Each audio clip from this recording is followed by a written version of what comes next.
Hello students, welcome to Pharmacy Notes by US. Today we discuss Poison Act 1919 Part First. So let's start. अपन इसमें बात करेंगे poison act 1990 की। अब poison means कि जहर या कोई भी जहरीला पदार्थ, तो इसके बारे में इसे कौन रख सकता है और इसके अगर अपन इसको ले रहे हैं या इसके ऊपर अपन अधिकार जमा रहे हैं या इसको सेल कर रहे हैं तो इसके अंदर अपने को क्या क्या क्वालिफिकेशन चाहिएगी। तो जो पॉइजन एक्ट था, the poison act was passed on 3rd of September 1919 with view to control import possession and sale of poison. यानी कि जो पॉइजन है वो हर कोई तो रख नहीं सकता, तो इसे जो भी रख रहा है, इसे जो इंपोर्ट कर रहा है या जो जिसका पोजीशन ले रहा है यानी कि जिसका अधिकार है या जो इसे सेल कर रहा है, उसे स्पेसिफिक कुछ लाइसेंस चाहिएंगी, कुछ परमिशन चाहिएंगी। क्यों? क्योंकि जो पॉइजन है उसका मिसयूज भी हो सकता है, लाइक किसी के मर्डर में या फिर सुसाइडल किल्स के अंदर। तो उसका पूरा कंट्रोल करने के लिए जो एक्ट है वो पास किया गया। The act of 1990 replace the poison act of 1904। यानी कि जो 1904 के अंदर जो पॉइजन एक्ट आया था उसका अमेंडमेंट करते हुए, उसमें सुधार करते हुए पॉइजन एक्ट 1919 है जो कि बनाया गया। मेन जो इसके ऑब्जेक्टिव थे पॉइजन एक्ट के वो क्या थे उसके बारे में अपन डिस्कस करते हैं।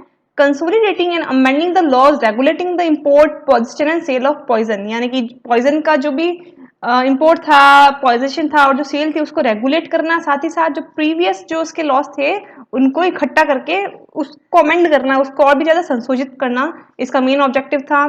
For tightening the control over traffic in poison. अब पॉइजन का काफी सारा मिसयूज हो रहा था, प्लस पॉइजन कौन रख सकता है कौन नहीं रख सकता उसके बारे में भी सारी चीजें कंट्रोल की गई। तो यानी कि इसका जो एक्ट है या उसकी जो ट्रैफिकिंग है उसको और ज्यादा कंट्रोल किया गया। Central government has been authorized to regulate the import of poison across, while the various state government has been authorized to make rules regarding the possession and sale of poison within their respective territories।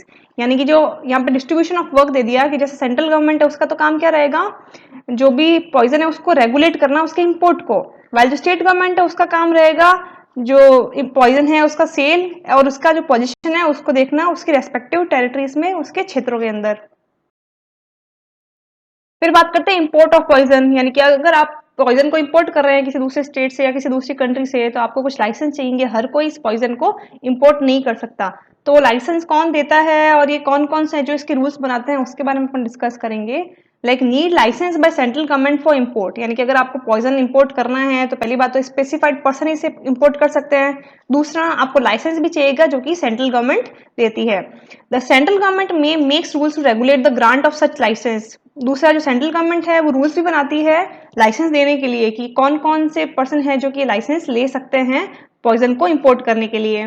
The central government में भी prohibit the importer of any specified poison across any defined customs frontier into the India। यानी कि जो central government है वो एक नियम भी लागू कर सकती है कि इसी तरीके के आप पॉइजन्स ले सकते हैं दूसरी कंट्रीज से टू इंडिया, या इस तरीके के आप पॉइजन्स नहीं ले सकते, दे आर प्रोहिबिटेड। जैसे कि अपन बात करें क्लोरोफॉर्म एक तरीके का पॉइजन है, इससे किडनैपिंग की जा सकती है, या दूसरे जो ओपियम टाइप ऑफ ड्रग्स हैं वो भी एक तरीके के पॉइजन्स हैं। रेड किलिंग के अंदर है, कैटल किलिंग के अंदर जो पॉइजन्स आते हैं वो भी अपने को इंपोर्ट करने पड़ते हैं। तो उसमें स्पेसिफाइड आप कौन सा इंपोर्ट कर सकते हैं और कौन सा आप केमिकल इंपोर्ट नहीं कर सकते, ये सारा का सारा सेंट्रल गवर्नमेंट निर्धारित करती है।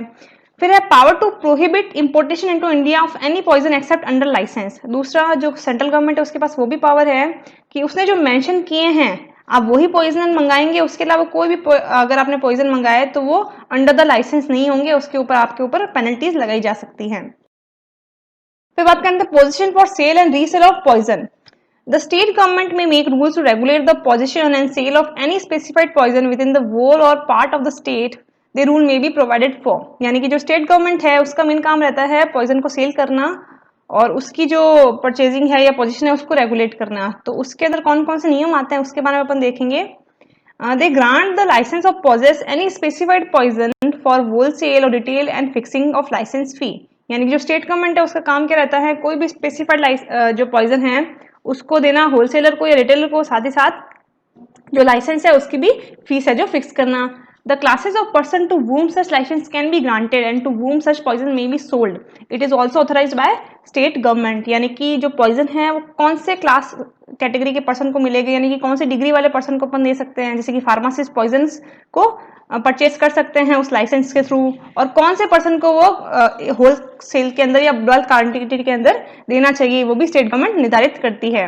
Quantity of poison sold to person, साथ ही साथ जो पर्सन है जिसने पॉइजन को परचेज किया है, जो कि सोल्ड कर रहा है, उसे एक फिक्स क्वांटिटी या मैक्सिमम क्वांटिटी भी बताई जाती है कि इससे ज्यादा क्वांटिटी आप एक पर्सन को सोल्ड नहीं कर सकते। Safe custody to such poison and labelling of vessels, packages और covering in which such poison is sold और केप्ट फॉर सेल। साथ ही साथ जो पॉइजन्स हैं जिस वेसल्स में आए हैं, जिस पैकेजिंग में और कवरिंग में आए हैं, उनको भी स्टोर करना, उनको भी सेल करने या तरीके हैं वो भी स्टेट गवर्नमेंट्स बताता है।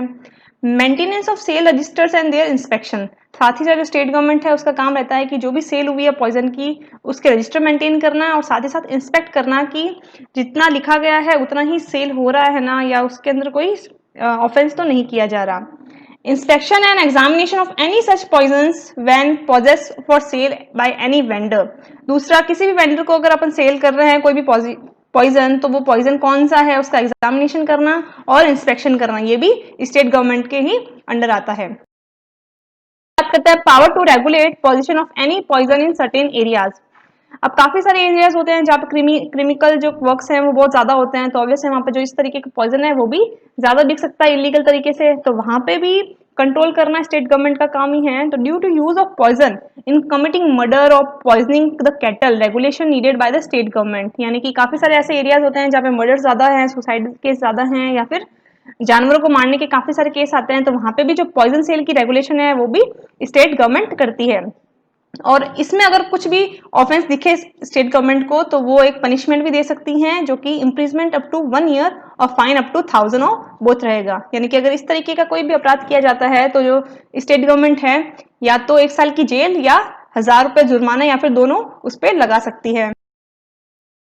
फिर बात करते हैं पेनल्टीज एंड ऑफेंसेस की, यानी कि कौन से ऑफेंसेस हैं इस एक्ट के अंदर या जो फॉलो नहीं है और उसके ऊपर कौन सी पेनल्टीज लगाई जा सकती हैं। तो बात करते हैं ऑफेंस की।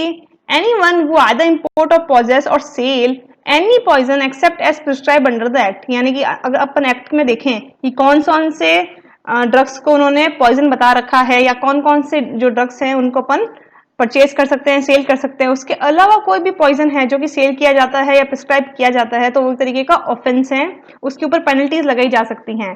तो पेनल्टीज के अंदर दो तरीके ऐसे हैं कि अगर आपने फर्स्ट टाइम वो कन्विक्शन किया, अपराध किया, तो पेनल्टी क्या रहेगी, और अगर आपने वापस उस अपराध को रिपीट किया तो आप पे पेनल्टी क्या रहेगी।